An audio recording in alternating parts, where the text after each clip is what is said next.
Hello everyone, welcome back to SnatchX. We all know कि फिट रहना है तो एक्सरसाइज तो करनी पड़ेगी and thanks to modern science कि हमें न्यूट्रिशन साइंस और एक्सरसाइज साइंस में इतनी डेवलपमेंट करने को मिली है। Gyms, new methods, technique and forms जिनसे एक एथलीट और एक नॉर्मल पर्सन को अपना फिटनेस गोल अचीव करने में हेल्प मिलती है।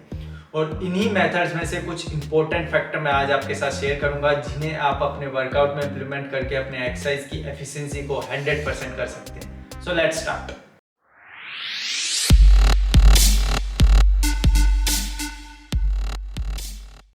जिम जाने वाले ज़्यादातर लोग टेक्निक एंड फॉर्म से वाकिफ होते हैं, लेकिन फिर भी वो वेट ट्रेनिंग को पावर लिफ्टिंग बनाने के चक्कर में यानी ईगो लिफ्टिंग करने के चक्कर में टेक्निक एंड फॉर्म के साथ कॉम्प्रोमाइज करते हैं। Yes, weight training will help you build muscle, but इसका मतलब ये नहीं कि आपको रोज जिम जाके 1 rep मैक्स परफॉर्म करना है या रोज जिम जाके हैवी वेट उठाना है as compare to previous day और प्रीवियस वीक। इस तरीके से अगर आप अपनी ट्रेनिंग कर रहे हो तो ये मेथड की वजह से आपके जॉइंट्स और लिगामेंट पे स्ट्रेस ज़्यादा बढ़ जाएगा, जिस वजह से आपकी बॉडी का रिकवरी रेट जो है वो कम हो जाएगा, यानी कि बॉडी की रिकवरी स्लो हो जाएगी, तो मसल गेन कम और इंजरी के चांसेस ज़्यादा हो जाएंगे। So how you can gain more gains from your exercise? Number 1 rule, always perform full ROM. Yes, हम सब जानते हैं कि exercise full range of motion perform करना चाहिए, लेकिन लोगों को फिर भी समझ नहीं आती है ये चीज़, और वो फुल ROM के नाम पे भी हाफ रेपिटेशन परफॉर्म कर रहे होते हैं, जैसे कि स्क्वाट्स में, लेग प्रेस में, पुलअप्स में। फुल रेंज ऑफ मोशन का मतलब है आपकी बॉडी की मोबिलिटी और फ्लेक्सिबिलिटी के अकॉर्डिंग एक्सरसाइज को परफॉर्म करना। फॉर एग्जाम्पल, अगर आप स्क्वाट्स कर रहे हो तो स्क्वाट्स में आपकी एंकल, हिप की मोबिलिटी और फ्लेक्सिबिलिटी के अकॉर्डिंग उतना डेप्थ तक नीचे बैठे जहां तक आप जा सकते हो। अगर आप full range of exercise perform करोगे तो इससे आपके लिगामेंट और टेंडन सेफ रहेंगे लॉन्जेविटी में भी, और आपकी बॉडी की मसल की फ्लेक्सिबिलिटी भी बढ़ेगी और आपकी मसल स्टिमुलस भी बढ़ेगा, जिससे ज़्यादा ग्रोथ होगी मसल की और लेस इंजुरी होगी। Second point, stretch between sets.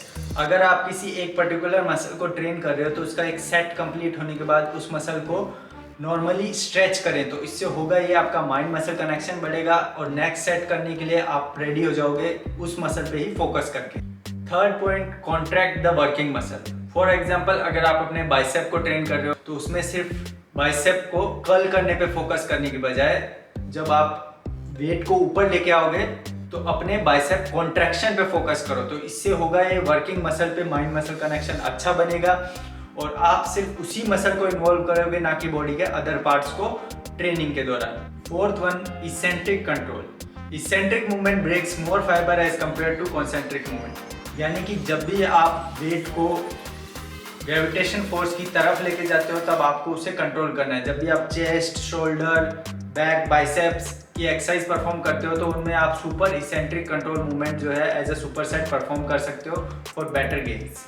Fifth point, stretch your working muscle while performing the exercise. अगर आप चेस्ट की एक्सरसाइज परफॉर्म कर रहे हो और फॉर एग्जांपल आप चेस्ट प्रेस कर रहे हो, तो चेस्ट प्रेस में आप चेस्ट के पेक्टोरलिस मसल को स्ट्रेच करने की कोशिश करिए, ना कि सिर्फ छाती पे वेट पटकने की। जब आप अपने चेस्ट को स्ट्रेच करेंगे यानी पेक्टोरलिस मसल को प्रॉपर तरीके से स्ट्रेच करेंगे जब वेट नीचे की तरफ आता है, तो इससे ज़्यादा मसल रिक्रूटमेंट होगा चेस्ट का और आपकी रेंज ऑफ मोशन भी फुल परफॉर्म होगी, तो इससे मसल स्टिमुलस बढ़ जाएगा, बेटर ग्रोथ होगी, इंजुरी कम होगी। जिम जाकर सिर्फ वेट पटकना एक्सरसाइज नहीं होता है, हर चीज़ इन्वेंट होती है, वैसे ही एक्सरसाइज के भी टेक्निक एंड फॉर्म जो है इन्वेंट हुए हैं हमारी बॉडी में मसल कैसे फंक्शन करती है उसके अकॉर्डिंग। फिर आप चाहे कितने भी बड़े महान बॉडी बिल्डर हो, अगर आप बेसिक्स की कदर नहीं करोगे तो एक ना एक दिन बॉडी आपकी कदर नहीं करेगी। अगर 1 घंटा जिम जाकर आप सिर्फ वजन पटक के आ जाते हो तो ये सिर्फ गधा मजदूरी कर रहे हो, और फिर आपको लगता है कि रिजल्ट क्यों नहीं आ रहे हैं।